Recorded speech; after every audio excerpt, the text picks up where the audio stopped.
Hi, this is George Kaiho. I'm a bartender at Jettison in Dallas, Texas. Today I'm going to talk long about cocktail history, specifically history since people started calling cocktails the way we think cocktails are today, which is like a alcoholic beverage in a glass and you drink it on it, some kind of stuff. The name cocktail, like it sounds, bird, cock, tail, tail of a bird, not a cook. Anyways, cocktail means tail of a bird. So how does that relate to like alcoholic beverage we think today? There are three theories. None of them are confirmed. I'm pretty sure it'll never get confirmed. There are more than this, but there are three theories that are popular. I'm gonna explain. The first one is based out of New Orleans. Back when it was still French, there was this like a shop selling medicine. It sounded like they're selling some sort of flip, like alcohol with some egg and cream or whatever. And I was like, oh, it's healthy for you. You should drink it, kind of thing. And they were serving in this vessel called the Coctail. Excuse my French. So I'm pretty sure like most of you have seen this thing that it's like a small cup kind of thing that's really like about this big, and then you put the raw, like a cooked egg on top of it. It's like a really fancy way to serve boiled egg. You see these people? I've seen it somewhere. Apparently this is called Coctail, and this place in New Orleans, they served alcoholic beverage in that vessel, so that's where the name came from. So that's what the first theory. Second theory is the Revolution era, end of Revolution era. So American Revolution is late 1770s. So about 1770s to 80s, towards the end of the American Revolution, at a village in Virginia, there was a lady that owned an inn. Like today's a B&B or something, and the Revolution soldiers they were staying there, and of course the lady will feed the soldiers because they're staying at her place. And apparently there was a rich guy that owned like a big amount of land around there, and that man was a whole, like nobody liked him, and he was probably like, because he's like a rich person already, he was probably not into the revolution stuff. He wanted to stay with England and whatever all the goodies benefits that he already had. So basically he was an asshole. So this lady went to his farm and stole a chicken from that farm, brought it back, and then cooked a roast chicken, cooked the whole chicken dish, and then served it to the soldiers. This is our supper tonight. Here you go. Please eat. And she also put a bowl of punch as a beverage, and then put a tail of the chicken that we served as a decoration. And the soldiers saw it, and then chicken, chicken. Tail of a cock. Oh, you got this asshole got this. Cheers to the tails of a cock. Cheers to the tails of a cock. Tails of a cock. Cocktail. This is my favorite story. It's kind of cool. It's like, okay. And then last one happened in Mexico, Yucatan. This British people were traveling around there, and they got thirsty, like how I'm thirsty right now. And so the boy was like stirring like a beverage, and the British man's like, hey kid, may I have your beverage? And then, si senor. And then, what is this called? It's called Tagalog.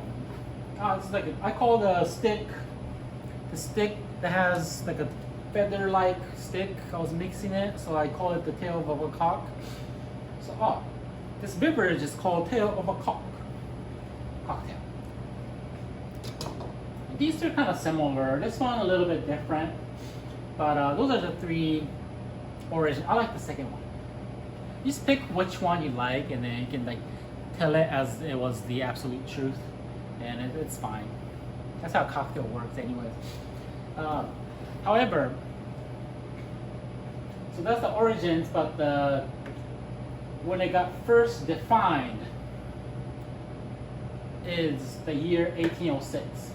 So like my friend has a project called Collectif 1806. That means 1806 is the first year that in a written article it was defined cocktail is blah blah blah. I'm gonna read it right now. It was published by basically a newspaper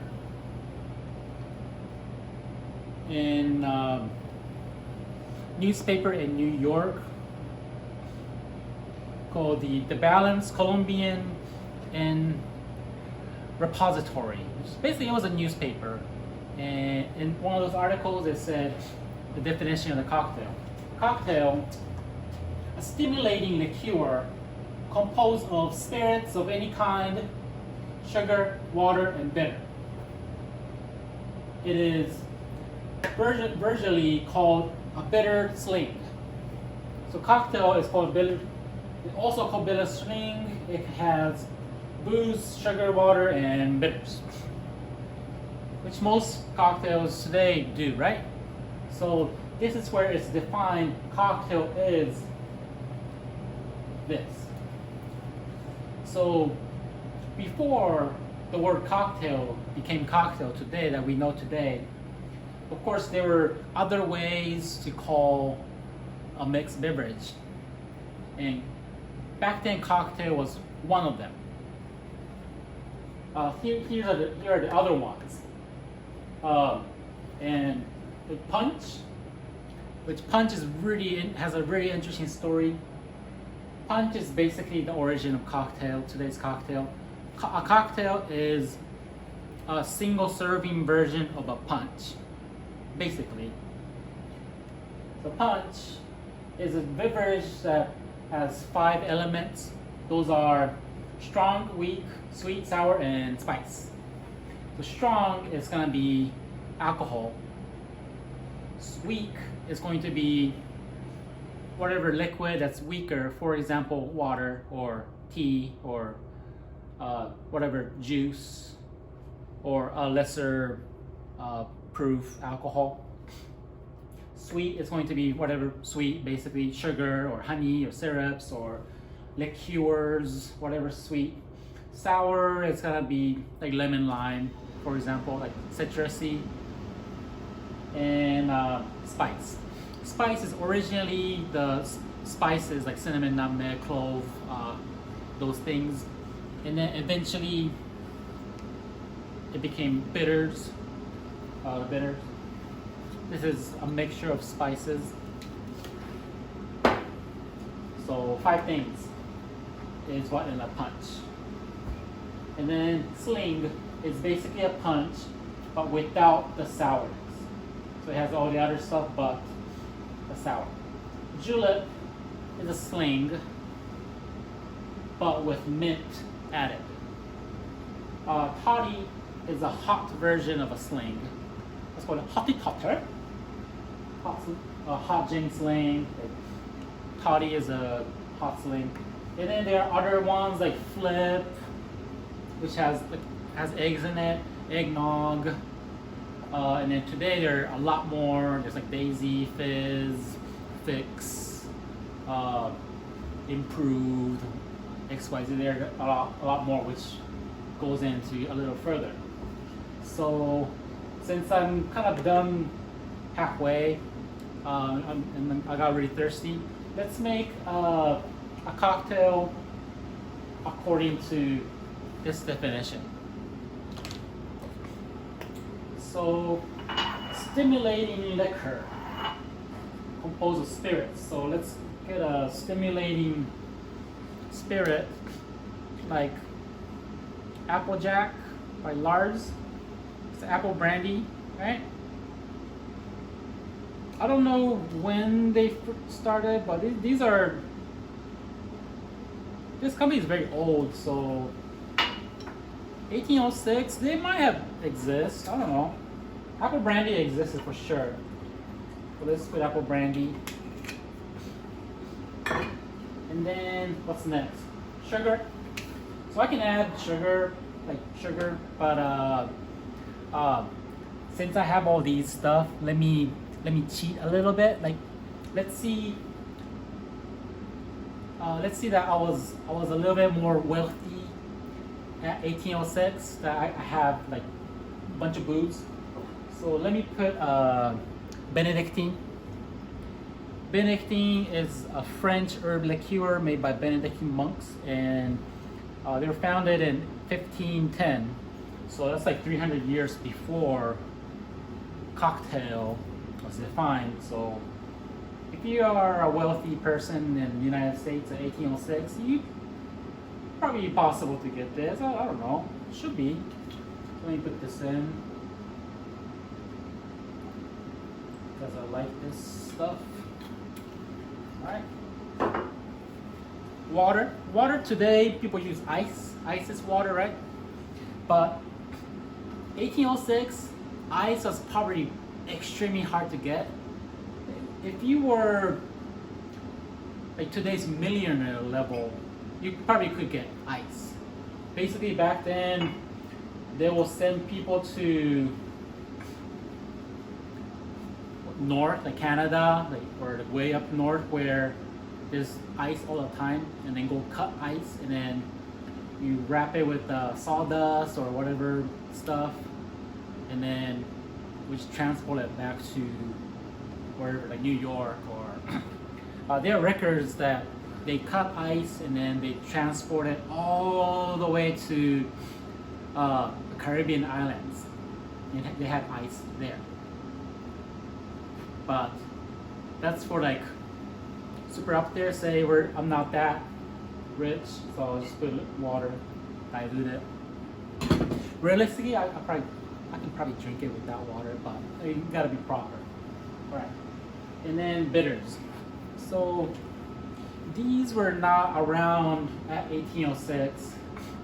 It was more of this era. So I'm gonna use the actual spice like nutmeg. And nutmeg is one of the key components.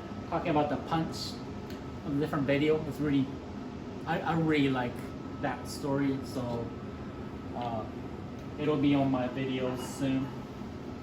All right, let me stir it real quick. And wait. It's good. Yeah. I wish it was colder, no?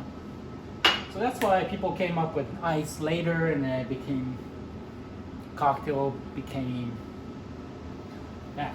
All right, so let's start the history. It's predominantly American history. Yeah, almost 100%. But the eras, golden age of cocktails is pretty much defined, but other other eras are. I named it. It's like this is not like textbook. Although you will not get tested, so it's okay. No, Barify, did they do it? I don't know. Anyways, the Dawn era where cocktails defined 1806, and then these were already around. But as in terms of today's cocktail, like the single serving stuff, it started in hotels in New York City. So New York City was a big city already, international. All the people come in for business, whatnot. They check into the hotel, and at the check-in counter, okay, oh, yes sir, what's your name? Okay, thanks for coming to my hotel. How many nights you gonna stay? Okay, the check-in counter, right? When you sorting all your stuff, behind the check-in counter, there are booths, usually kind of locked in a shelf, and then you make punch, and then while guests are waiting, because it's a fancy hotel, upscale hotel in New York, they'll give you a scoop of a punch. Like here you go, sir, ma'am. Please have a drink. Please have a punch while we situate you with your room. Because 1820, I'm pretty sure hotels, like a proper New York hotel in those days were like proper hotel. Like they were like legit. It was like, I'm sure it's like today's 5-star plus level. So it's like it's like all inclusive kind of stuff. So first it started out in hotels in New York City, mostly New York City, and the check-in clerk and bartender were the same person. You check in with the clerk, and then the clerk is also gonna give you alcohol while you wait, and then you chit chat with somebody else at the lounge or something like that. And then of course it eventually got spread out, and then became, if it gets popular, then you need a designated person that makes the drinks, while the check-in person would, like, you split the jobs basically. You're starting to have more, what people will say, a professional bartender that makes only drinks that are known to make good drinks.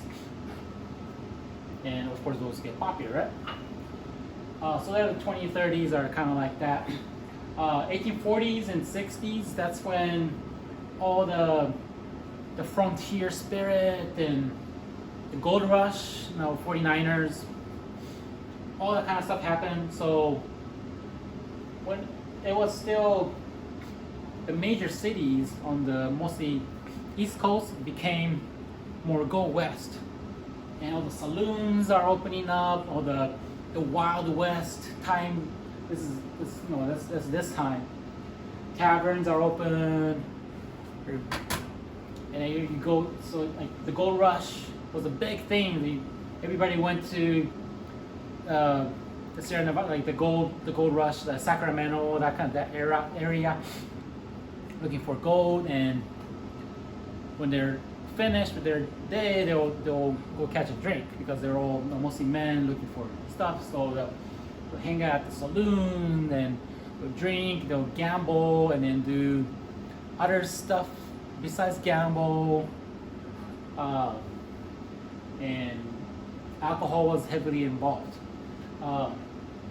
Jerry Thomas, he is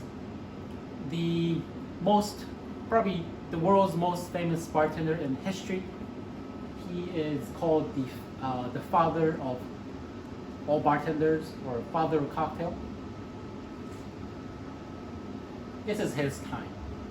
So Jerry Thomas was, I'm basing out most of the information plus other sources from this Imbibe by David Wondrich.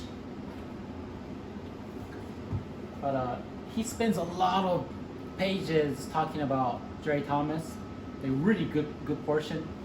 So I won't talk details about him on this video because this can be another totally different new video. So basically, at 1862, a saloon keeper, bartender, and entertainer, and all the above, Jerry Thomas, it's called the Professor, next name, he wrote the first cocktail book in history called the Bon Vivant, Gentleman's Guide to a Bartender's Guide. I forgot the name. Bon Vivant? Yeah. Jerry Thomas, Bartender's Guide. How to mix drink, or the Bon Vivant companion. Bon Vivant? I like the word. Bon Vivant. So he pretty much, so all these things that were around that people did talk about or mention or people have their own recipes, he combined it, systemized it, categorized it, and then added his own recipe also. So he made the foundation, or he set a standard or foundation for the rest of the history for bartending. So that's how significant Jerry Thomas is. And because of his success, from the 60s all the way to 1910s, so about more than 50 years, it's called the golden age of cocktails. That's when cocktail got super popular in the United States. It's been kind of popular, but it got really popular, and then it also spread to all around the world. Of course, England, for sure, but like all around the world. And during this time, most of what people think of classic cocktails were created. Or even if they were not created, maybe it was like the later, but became a classic cocktail, but the foundation was created here. So if a cocktail became popular or became a classic in the 1940s, it probably had roots in like some different cocktail here. That's very common. So that's when the cocktails golden age happened here. But then 1920, the Prohibition, it's huge in the United States. It destroyed all that like spirit production and consumption, and quickly followed by the Great Depression, and then followed by World War II. So this 1920s Prohibition lasted 13 years. Imagine not able to drink alcohol legally for 13 years. Like, it sucks. And then followed like by World War II, so big times. However, the Prohibition, I'm talking the whole history, so I'm kind of talking lightly about the Prohibition. But one quick note is the flip side of Prohibition era is that the surrounding countries, like for example, Canadian whiskeys or tequila from Mexico, or rums from Caribbean or whatnot, those got to shine during this era. And then, so they were like people, all the bartenders or people that were making alcohol, if they wanted to professionally do it, still they had to leave the country. So they went to surroundings, or American-made spirits like whiskey mostly were not available. So they had to source from other countries to be able to bring it in and drink it. So there are flip side of the coin kind of stuff going on. So after World War II, people come back, and cocktail culture kind of came back, but not really came back. Like for example, most of the whiskey companies are still not in production. And cocktail drinking, like the golden age, the style has been lost. Like probably the prime time was the Great Gatsby or whatever. Like after that, it's like people just forgot about it because it's a different generation. So it really got like the dark. I call it the dark age. But because of this like 20-ish years of blank, really lost the foundation of the cocktail. And then drinking habits came back, of course. So 50s, 60s, 70s, 80s, all the way to 90s, those 40 years, it became popular. Like drinking cocktails became a very popular thing. And but it was more led or forced or advertised, or it became a little more on purpose. Because you were told that this cocktail is good kind of stuff. So it really became cocktails for the mass. And then fast and easy cocktails for the mass. So all the go to the honky tonks, there are hundreds of people. Like if it's around here, like the Billy Bob's in Fort Worth, like I don't know about today, but they're considered to be the largest honky tonk in the world. I don't know if there are honky tonks outside of the United States, but one of the biggest bars in the world is in Texas, and it's really about being there, having a good time, using music and entertainment and whatnot. And it really, like, the quality has lost. It really wasn't about the quality anymore. It was about fast and easy, casual, and have fun. And that was for the clientele. And then, of course, that's what people want. That's what bartenders do, because it goes hand in hand. So, and then also the media and marketing became a lot more powerful because TV and whatnot. So media will advertise like big things. Like really easy example are like movies. For example, one pretty big example is like 007 James Bond, the first movie, Dr. No. He orders a shaken martini, vodka shaken martini, right? That's why vodka shaken martinis are popular. Like 007 is really, if you link 007 and then cocktail trends,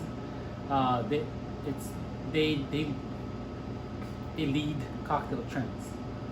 It's pretty fascinating. Also, like the movie Bartender, a good movie. I like the movie, but it's not about craftsmanship. It's about having fun at a bar, and then bartenders are cool. All the tricks. It's cool. I really like. I was born in 86, so no, I was born in that age. So like, those are fun.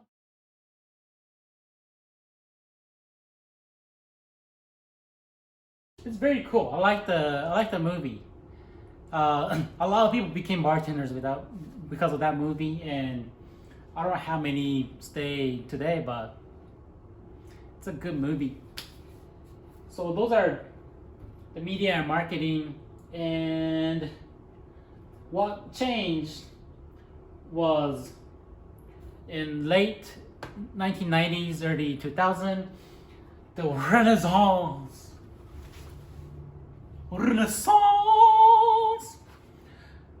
Renaissance means, cocktail revival, craft cocktail revival came in being. We're living in the Renaissance era. Let's go you're at the Renaissance place. people like Dale DeGroff, I highly respect, or Gaz Regan, or multiple other bartenders that came from this era, started to rediscover the golden age. Dale DeGroff, he's the most famous one today, so I'm gonna use his story. But he started working at a bar in New York City, at a very fancy restaurant. The bar was called the Rainbow Room, and he was doing this type of cocktails, pre-mixed stuff. I shouldn't really name like brands, but like they're like basically infused vodkas or vodka flavored vodkas and stuff like that. He was doing that kind of stuff because they were being pushed. And then one day the chef told him, "Oh, so our restaurant, we source the best quality ingredients from everywhere, vegetables, fish, meats, everything. We source the best. Why don't you do it as a bartender?" And they all was like, "Oh yeah, I should." And then he started the golden age and discovered like syrups.